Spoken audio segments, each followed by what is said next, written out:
लोकशाहीचा बुलंद आवाज, रिपब्लिकन वार्ता, महाराष्ट्र. जुन्या पातातून दुकानाला लावली आग. एकलहर येथील घटना. संशयितांविरोधात गुन्हा दाखल, कारवाईची मागणी. एकलहर येथे जुन्या भांडणाच्या वादातून दुकानांना आग लावल्याने आगीत दुकानांसह एका घराला आग लागून नुकसान झाले असून सुदैवाने कुठलीही जीवितहानी झालेली नाही.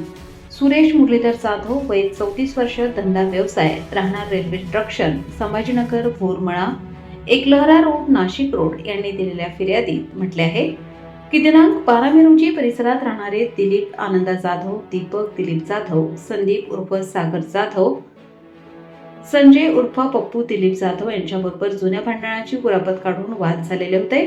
13 मे रोजी सकाळी 8 वाजेच्या सुमारास दिलीप जाधव हा दुकानावर येऊन भेटला. तुमच्यातील एखाद्याला संपवून टाकतो, माझा मुलगा सागर हा मोठा नेता आहे. त्यानंतर काही वेळाने मी घरी जात असताना दीपक जाधव मला उत्तरवतो असे बोलला.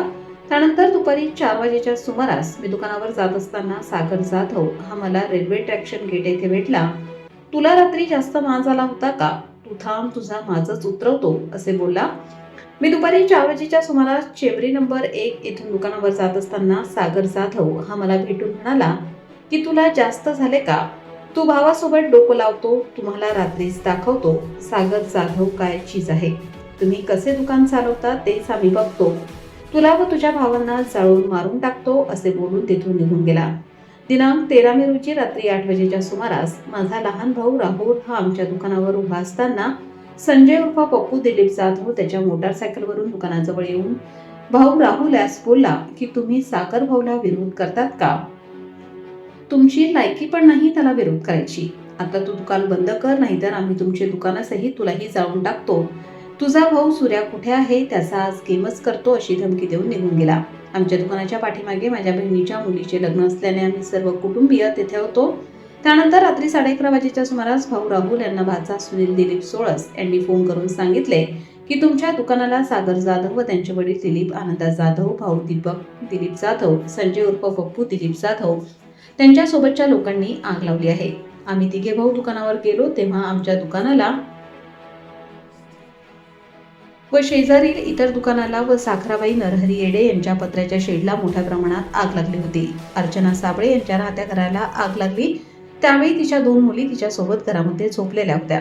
त्यावेळी बाहेर आरडाओरडचा आवाज ऐकून झोपेतून उठल्या असता त्यांच्या घराला आग लागलेली पाहून त्या घराबाहेर जीव वाचवत पळत बाहेर आल्या.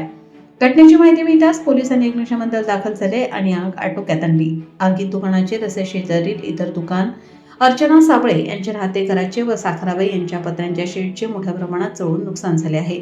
सुरेश जाधव यांनी दिलेल्या फिर्यादीवरून संशयित दिलीप आनंदा जाधव, दीपक दिलीप जाधव, संदीप उर्फ सागर जाधव, संजय उर्फ पप्पू दिलीप जाधव सर्व राहणार railway junction, Sambhajinagar, Eklahara road, Nashik road यांच्या विरोधात नाशिक रोड पोलीस ठाण्यात गुन्हा दाखल करण्यात आला असून अधिक तपास वरिष्ठ पोलीस निरीक्षक जितेंद्र सपकाळे यांच्या मार्गदर्शनाखाली पोलीस करीत आहेत.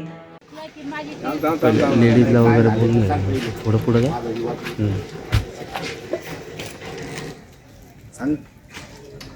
रात्री आम्ही दोघी मायलेकी जळाला असतो. त्याच्यापेक्षा त्याचं जाऊ दे, पण माझं मी विचार केला आम्ही घराच्या बाहेर कसं पळवलं आमच्या जीवाला माहिती. असं ते लवकर दार वाजवलं गेलं. माझ्या भाऊजाई आली म्हणे बाई पेट लागली ते सिलेंडर बाहेर फेकलंय मी. ते दोन्ही नाही तर सगळेच पेटले गेले असते. घरात तुम्ही दोघीच मायलेकी होता, तिसरं माणूसच नाही माझ्या घरात, फक्त आम्ही दोघ्याच मायलेकी. पूर्ण जळालं, काहीच नाही. दागिना, पैसा, पाणी सगळं जळालं. सगळं माझ्या दोन्ही पोती जळाल्या, कानातले जळाले. पोरीच्या लग्नाची कशी फिरवते ते तर पुऱ्या साड्याच गेल्या जाऊन. आता माझ्या पोरीचं लग्न करायचं होतं, ते जळालं. गाडीचे हप्ते. व्यवसाय काय करता तुम्ही? मी बघायची ती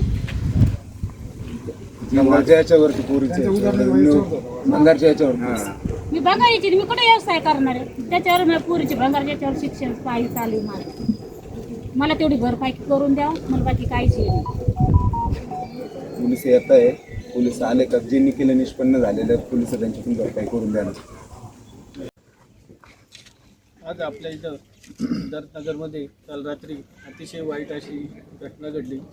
काही गुंड प्रवृत्तीच्या लोकांनी या ठिकाणी दुकानं व घरांना आग लावल्या गेली. त्यामध्ये इथल्या लोकांचं खूप मोठ्या प्रमाणात नुकसान झालं आणि अग्निशामक दलाने जी मदत केली त्यामुळं खूप लोकांचे जीव वाचले. अन्यथा या परिसरात सगळे सिद्धार्थनगर वस्तीला आग लागून गेली असती. माझं पोलीस प्रशासनाला विनंती आहे की अशा गुंड प्रवृत्तीच्या लोकांना ताबडतोब यांच्यावर कठोरात कठोर कारवाई झाली पाहिजे आणि त्या सर्वसामान्य जनतेला न्याय मिळाला पाहिजे.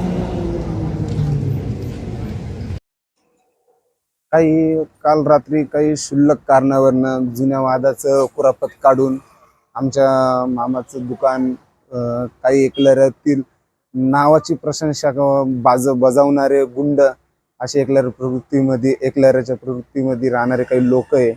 त्यांनी त्यांची हुकुमशाही एकलऱ्यामध्ये त्यांचा दबदबा दाखवण्यासाठी काल आमच्या मामाला दम दिलेला होता की तुम्ही दुकान बंद करा, नाही तर तुम्हाला दुकानासोबत जाळून टाकू, हे करू, असं करू, तसं करू, असे त्यांच्या वडिलांनी पण येऊन सकाळी धमकी दिली होती. संध्याकाळी त्यांच्या मुलांनी 4-5 पोरं सोबत घेऊन इथं येऊन आमच्या मामाला धमकी दिलेली होती.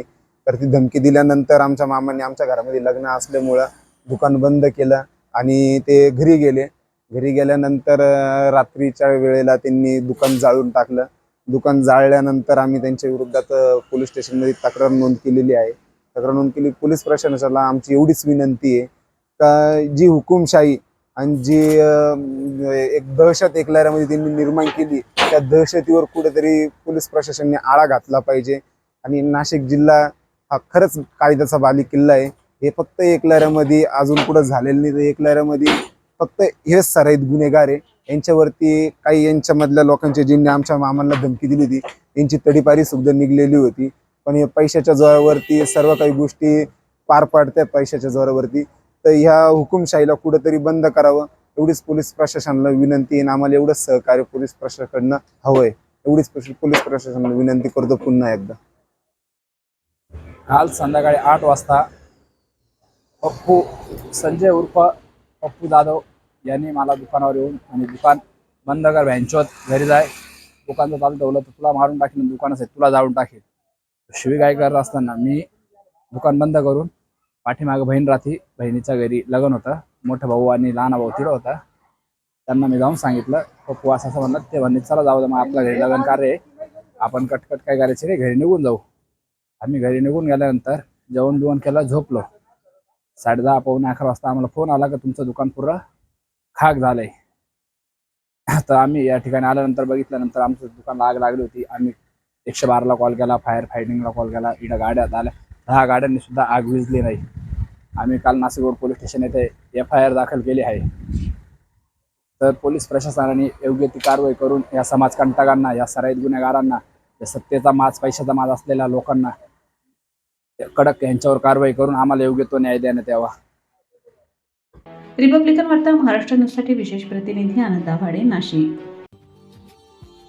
Subscribe now and press the bell icon. Never miss an update.